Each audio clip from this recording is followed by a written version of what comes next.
بەڵام 3 ساڵ تێدەپەڕێت بەسەر واژۆکردنی ڕێککەوتنامەی شنگال تا ئێستا دۆخی شنگال ناسەقامگیرە ڕێگری و بربەستەکان چین. من زیاتر قسە دەکەم سەبارەت بەم بابەتە بەڕێز حەیدەر شەشۆ فەرماندەی هێزی پاراستنی یزدیخان لە شنگار لەگەڵم دەبێت لەگەڵ بەڕێزیان زیاتر لەو بارەوە قسە دەکەم.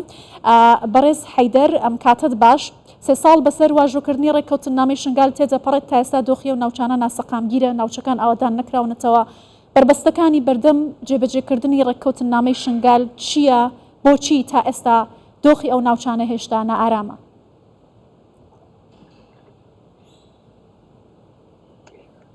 گەلک سپاس ڕۆژ باش بڕاستیجی جنابێتە ئیشارە پێدا یعنی تەقدیرا خۆدا کە مەسەلە وەضعی شنگار و نەڤەگەرە خەڵکی شنگار و اتفاقیە شنگار سەبەبە بێ جیبەجی نابێ دیتنامە ئەوە اتفاقیە شنگار ئەطراف اتفاقیە شنگار جدی نین لەسەر ئەو اتفاقیە لەسەر ئەردی جیبەجی بکەن جبرگو مصالح وان طرف اتفاقية دا وديارة وهان كي دخوازن ووضع شنگار وكا خوب ميني وضع شنگار خلق شنگار ليفا نقري امن استقرار شنگار فنقري ديتنا ما او ابراسي جبرگو هكا خلق شنگاري بقرا اتفاقية شنگاري جيبو لازمه هنك كاس بين محاسبة كرين لازمه هنك كاس بين دادگاه كرين هكا لحكومة عراقي وهكا لأطراف قدوي وقتي داجي حماية شنغاري تكرين جبر وينادي تنعمي اتفاقية شنغار الوقت كي نزيك داجي بجي نابي جبر مصلحة وان طرف اتفاقية دنينا باش ئێوە دەڵێن کۆمەڵێک کەس لە پشت جێبەجێنەکردنی ڕێککەوتنی شنگالن کە پێویستە دادگایی بکرێن و لێپرسینەوەیان لێ بکرێت ئەو کەسانە کێن ئامانجیان لە ئەوە چییە کە نایانەوێت دۆخی شنگال ئاسایی ببێتەوە؟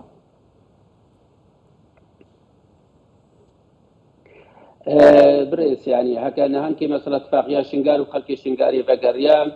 او بابتي قو مثلا كامبا ومثلا نازحين شنغار وبيتا قرسين تفيقو بابت كي تتري بيتا بكرين او بابت جي محاسبة والكسا بيتا كرين اللي بيدري اذا حكومة عراقي وقتي قو سي فرقة يا 4 فرقة المحافظة موسدة كشيان وهتان كي مسلمة كده بن كنترولا داعش ده دبيقو محاسبة وان كسابي تكرين وامزانين قو ابرو حكومة عراقي نكاري محاسبة وان كسابك وبرفرسيد ايد حكومة عراقي بوقتي بكا هر وهاني كيجي للجنكي وقا شنغاري دا وقتي قو بحزاري بيش مرقاجي لويدري دا هبون وهاتنا كشاهاتي كشاندين بأمر هاتي كشاندين اما براسيجي يعني ما هيج خلافين الويدري دا قو بيش مرقا كاري دفاعي بكا وهر وقتي دفاع الارض كردستاني ودفاع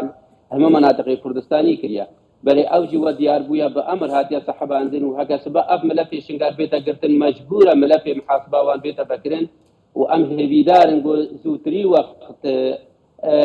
خلقي شنغاري بقري وامش مر بموضوعي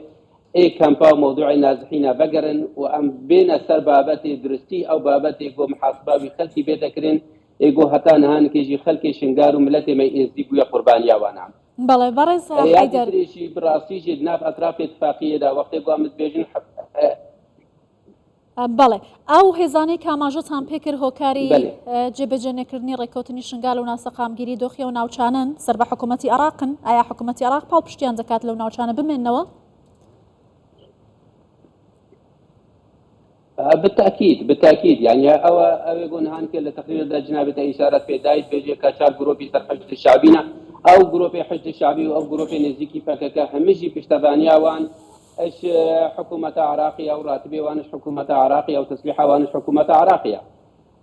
اشترفي دي تريجي بقو أفروم بيجن أو اتفاقية أمنية بود بيجن 2500 شرطة قول شنغاري بدا برجافترين وكاربن حمايتها شنغاري بكن او جي باتفاقي بويا يعني اتفاقيه نقبنا هذو طرف اتفاقيه بون هر کس كيش لا يخوب بينن بيقول رايا خلق شنغار اتفاقيه شنغاري ذهبي بل ايمي وقو الشخص يكش وان كساما قو بشتبان اتفاقيه شنغاري ما واتفاقيه شنغار جيبا جيب بي وخلق شنغار ومعاناه خلق شنغار البرشابي خدينن بس براستيج البنود اتفاقيه شنغاري جيدا جار قاعده اتفاقيه لناف اتفاقيه ذهبويا كأو كساني وضعي أمني ويقول قرار مشمول بنبوي قرار أمني ببنا بوليس تقسيم بكن النقابنا هردو طرف هذا بيقول خلق شنغاري بقرن يا بيقول خلق كي بلاين خلق شنغار جي بقري دا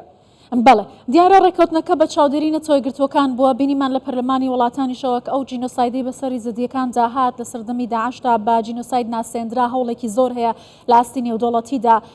ئایا بە هیچ گوشارێک بۆچی لەلایەنی نێودوڵەتیەوە لە عێراق ناکرێت بۆ یەک هەنگاوی کردەیی بۆ جێبەجێکردنی ڕێککەوتنی شنگال بنێت ئێوە هیچ هەوڵێکتان لەم بارەوە هەبووە؟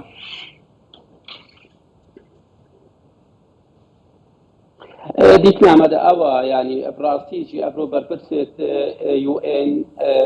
بتر مەسال حیوان عاملەوان بأطراف اتفاقية رايح حق الحكومة دارما كردستاني بوكوان الحكومة بغداد بيقو رايا خلق شنغار ورايا ممثل شنغار البرشاف بدري يعني اما كان جرى كومبون بالرئيس بالاسكار كومبون مع هابويا وهر وقت يجي ما دعوه كريا قوم مثلا اتفاقية شنغار وخلق شنغار بقدري جار كادي تري بدقرنا او كساني هاتينا اختيار كرن اشترى في هكا مركزي بون وهكا حكومة هرما كردستاني بن وكا ممثل الانتداب بين ناس كرن وبمخابني بشي او نا تمثيل ازديا نا كانش بقو تمثيل وجهة سياسية جو ابرو نزيكي وانيا جو او توجهت كان جبر ويناشي براسيج ممثل UN جي بشكل كي درستي راس باشە بەرز حەیدەر بەردەوامی ئەو دۆخی کە ئێستا لە شنگال هەیە چەند مەترسێکی بۆ سەر داهاتووی شنگال دەبێت بە نەگەڕانەوەی خەڵکی ڕەسەنی شنگال بۆ ناوچەکانی خۆیان و ڕێ ئەو ڕێگریەی کە ئەو هێزە و گروپە چەکدارە نایاسانەی لە شنگال ئێستا لە بەردەم خەڵکداوە جێبەجێکردنی ڕێککەوتنەکان دروستی دەکەن مەترسیەکانی داهاتووی چی دەبن؟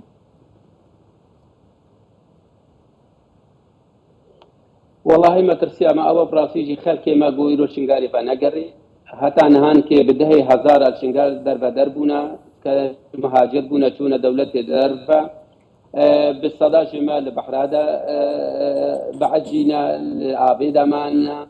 حتى نهان كي مسيرة صدي شيست شمال كامبادا يعني مسيرة كي مجهولة مسيرة شنغاري وبراسيش الوين أبد قريقو حتى نهان كي شي خلق شنغار بشاب